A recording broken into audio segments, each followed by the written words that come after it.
नेपाल पहाड़ों की गोद में बसे इस देश में जो इतिहास और संस्कृति से भरा है, आज एक नई वेग का आंदोलन उभर रहा है। युवा, सोशल मीडिया, न्याय, तीन शब्द जो आज हर सोच को झकझोर रहे हैं। यह कहानी है उन आवाजों की जो अब चुप नहीं बैठना चाहती। सितंबर 2025 की शुरुआत में नेपाल सरकार ने घोषणा की कि इन सोशल मीडिया प्लेटफॉर्म जिन्हें लाइसेंस या पंजीकरण नहीं हुए हैं, उन्हें बंद किया जाएगा। फेसबुक, यूट्यूब, एक्स जैसे प्लेटफॉर्मों पर नियंत्रण की मांग उठी। सरकार का दावा था कि यह कदम फर्जी खबरों, ऑनलाइन दुर्व्यवहार और गलत सूचनाओं से निपटने के लिए जरूरी है। लेकिन युवा वर्ग, जिसे अक्सर जेन जी कहा जाता है, जेन जी ने इस सुनते ही इसके खिलाफ आवाज उठाई।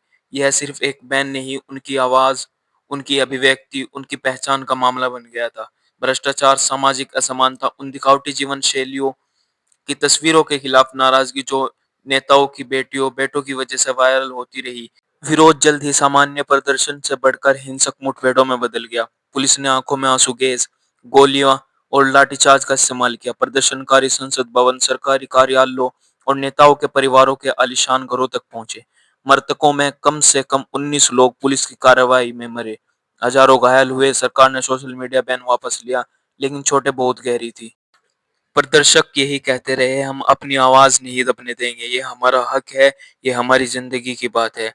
लेकिन प्रशासन भी यही कहता रहा, हमें कानून व्यवस्था बनाए रखनी है, प्रदर्शन शांति से हो, हिंसा न हो, पर नियंत्रण करना जरूरी था। विरोध के बीच सबसे दर्दनाक प्रसंगों में से एक वह था जब काठमांडू में एक होटल में लगी आग से बचने की कोशिश करते हुए एक महिला पर्यटक होटल की खिड़की से कूद पड़ी। जिंदगी के लिए लड़ते हुए उसने अंतिम सांसें ली। उसकी कहानी इस आंदोलन की मानवता की कीमत है। अस्पताल में जख्मी पड़े परिवारों को माफी नहीं चाहिए, न्याय चाहिए। पहचान हो, हिसाब हो, ये कोई हादसा नहीं, यह एक चेतावनी है कि जब न्याय ढीला हो, जब आवाज नहीं सुनी जाए, तब किस तरह से समाज अपने आप को उखाड़ने के लिए तैयार खड़ा हो जाए। विरोध के दबाव के कारण सरकार झुकी। प्रधानमंत्री केपी शर्मा ओली ने इस्तीफा दे दिया।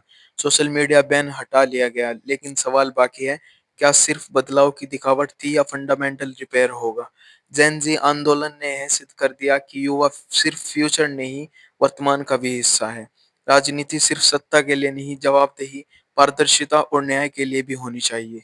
हर बड़े आंदोलन की तरह इसने भी अपनी चुनौतियां सामने ला दी। कुछ प्रदर्शनकारियों की हिंसा ने आंदोलन की छवि को धूमिल किया। राज्य पर हरि बलों का जबरदस्त दबाव और नियंत्रण के उपाय, कर्फ्यू, सेना तैनाती ने जनता पर तनाव बढ़ाया। विरोध को दिशा देने में भी अड़चनें आई। नेतृत्व कौन करेगा? मध्यस्थ कौन होगा? भविष्य की राह क्या होगी? यह आंदोलन सिर्फ एक तत्काल प्रतिक्रिया नहीं है, यह संभावना है, यह बदलाव की शुरुआत है। लेकिन इस शुरुआत को टिकाऊ बनाने के लिए जरूरी है कि न्याय हो, पारदर्शिता हो, कि सत्ता गलत कार्यों के लिए जवाबदेह ठहराए जाए। सोशल मीडिया फिर से खुला है, लेकिन शायद अब लोगों की निगाहें सिर्फ इंटरनेट की आजादी पर नहीं, बल्कि जीवन की मूल आजादी, रोजी, शिक्षा, अवसर, सम्मान पर टिकी है। नेपाल की युवा क्रांति ने यह साबित कर दिया कि जब लोग चुप नहीं रहते, जब वह आवाज उठाते हैं, तो बदलाव मुमकिन है। हर बैन, हर गोली, हर आंसू, सब मिलकर एक कहानी बनाते हैं, एक संघर्ष की कहानी, जो आज शुरू हुई है और उम्मीद है कि कल को बेहतर बनाएगी। क्योंकि आवाजों को दबाया नहीं जा सकता, न्याय मांगने वालों की पुकार को दबाया नहीं जा सकता, और युवा, जो कल का भविष्य कहे जाते हैं, आज की कहानी के निर्माता है।